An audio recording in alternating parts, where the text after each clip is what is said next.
Do you know what to really look for when everyone's talking about this housing crash so you know whether they're blowing smoke or they're telling you the truth? Hey everyone, Jake here with Homes for Patriots. We are your one-stop shop for all of your real estate needs. We help clients who are on their home buying and selling journey by streamlining that process. If you're looking to buy or sell your home anytime soon, be sure to follow this channel so you get more videos like this one. All right, so I want to do this because I get a lot of questions and I keep putting videos out about how the market's not crashing because there's all these videos saying that the market's going to crash. All I can truly say when it comes to that is just always be careful what you're reading into.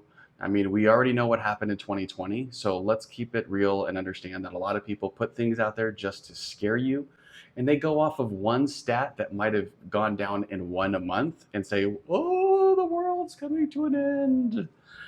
Those people are just buying views, really. That's all it is. So be careful and understand that there are things that you can look at that you can have pretty quick and free access to understanding whether your market truly is in an issue where you're having a pullback, which would be a 20% correction, or you're in a full-blown crash. And here they are. All right, the first thing to look into and understand that you can't have a market crash or a market pullback or a correction when you're in the middle of a seller's market like we are at the time of this recording. We're in an inventory-induced seller's market. And the reason we're in a seller's market is because one, we had great interest rates, in 2021, 22, and now we don't have great interest rates. So people are holding on to it. So fewer and fewer people are selling their homes and moving as they typically would statistically.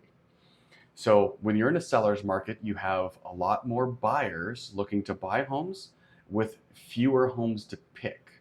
And that drives the prices of homes up. But be aware, when you're in a seller's market and interest rates go down, you multiply. Now you have tons of buyers with that same small number of homes driving the prices even higher. So you can't have a crash or a correction in the middle of a seller's market. Something has to shift to change that market the other direction to a full-on buyer's market. Now a buyer's market is when you have way more homes than you do buyers, right? So when you have way more homes, the buyers have the advantage because they can sit there and say, you're going to cover my closing costs, or you're going to do this, or you're going to do this. And the seller's going to be like, well, I really need to sell my home, so whatever you want, right? Now we're in the opposite where you can't make as many, requests or contingencies on your contract because there's so few homes. As a matter of fact, there's a lot of homes. They say over 30% of homes right now are going over the asking price. So we're having appraisal gap strategies come into play. So you can't have, a crash with the seller's market. We have to get to the buyer side before we even get to that indication. And here are some things to look into and to be aware of so you know when you're shifting towards that buyer's market. All right, so the second thing that we got to look into to get to there is everyone always talks about these price drops. They watch these charts and they're like, oh, the price drops are huge. We're getting more and more price drops. One, this happens on a curve annually every year. And it's literally a sloped curve that you'll see. The price drops always decline as you get to March through June. And then they start to climb back up from July to September, and they kind of level off to December, right, Q4, and then January comes in, and now the holidays are over, so the price drops drop because now more people come into the market to buy. So here's the other problem with going off of price drops as an indication for any type of crash or drawback. There are a ton of agents who use this as a strategy to keep their listing higher on the search from Zillow, Realtor, Trulia, whichever search engine you use, because it gets pushed to the top when there's activity. Meaning, say they listed the home at $500,000. Well, in a week, they could drop it to $499,999, right? That's a strategy that is used for people to keep their listing higher on the search, and they think that's going to help them because, when you do your search in Zillow or whatever, you have all these homes that populate on the right side, and it's typically the most recent activities that are on the top. Now, does that really work for them? I don't know. But that makes it so for me, I don't really consider this number unless I see the slope of that line like getting significantly higher, which we haven't in years. So be aware of that indication for price drops or price reductions in homes is not always a solid indication because it's a strategy used by agents, and the economists don't think about that. They just look at numbers, they're just totally tunnel vision, and that's all they consider. So price reductions is not a solid indicator by any means until you get that slope significant, like steep, like you're getting close to that, between your acute and right angle. You're going above a 45-degree angle and that's coming up. That's all of a sudden because the market is completely shifting to that buy side. But we're not here, and nothing in these past few years has even shown anything like that when we've been talking about these crashes, or the media has been since COVID, right? They've been all talking about these foreclosures and all this other stuff. So that's why I want you guys to know this. Number 3 is the absorption rate.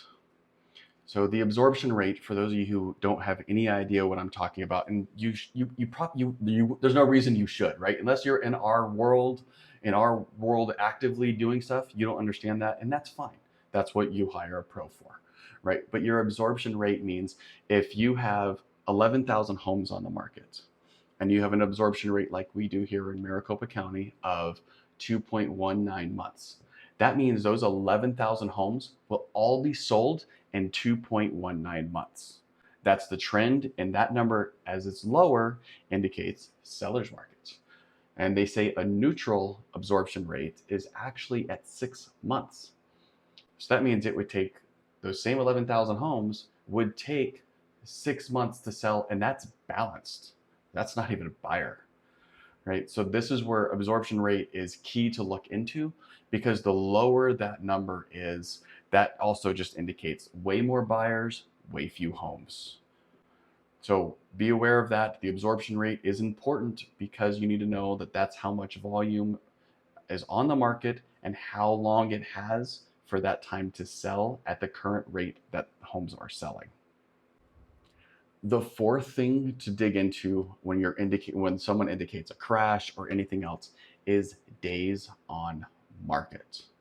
This is the first and most solid indicator right away, in my personal opinion, to look at.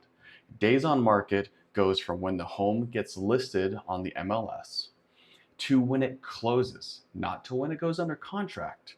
So right now we are in Maricopa County, we're at 65 days.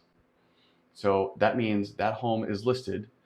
It takes about 30 days to close on average, right? So within 35 days, that home is under contract, and at day 65, it's closed. So that means that home is only officially on the market for 65 days. Hence, we're in a strong seller's market. So that number has to be close to 150 to 180 to even higher to understand that we're going to be swinging the other direction, or there is any type of indication for a crash. So days on market is critical. Another thing to consider when you're looking at days on market, and this has nothing to do with the crash, it's just an extra added tidbit. If a home has been on the market for more than double the average for that zip code, they're probably overpriced, there's a problem, there's other indications where you might actually be able to get a better deal on that property because, one, they probably didn't hire the right person, or they're just they're unwilling to give any, and they have it set in their mind that this is the price, the only thing they're going to take, and they'll just let it sit there. But the longer it sits in a hot market, the more people know there's a problem with it. So just something to consider there with days on market. But ultimately, when you're looking at days on market for a crash, that number has to get significant before you can ever say any type of 20% correction or any type of crash is coming, right? So days on market is a crucial thing, and that is easy data for any agent to get you with where things are at right now. As a matter of fact, you might even find some of it on Zillow, you might find it on Realtor, you might even find it at NAR, right? The National Association of Realtors. They probably have some of that data on there too. So those are things to definitely look at, and how to indicate whether you think whether the crash or the drawback or the pullback, however you want to phrase it, is truly happening. So I hope you got a lot out of this. And if you are still watching this, thank you so much. I do appreciate it. I hope you learned a lot and you got something out of this. If you did, make sure you like it, give me that thumbs up. And if you are looking to buy or sell in the near future, or you know anyone else that may be, have them follow my channel, you follow my channel, share this with them. I am truly here to help you. That way, when you get ready to buy your home or sell your home, you know what's going on in the market and how it impacts whether you're selling or buying, and how to approach that to make sure you win.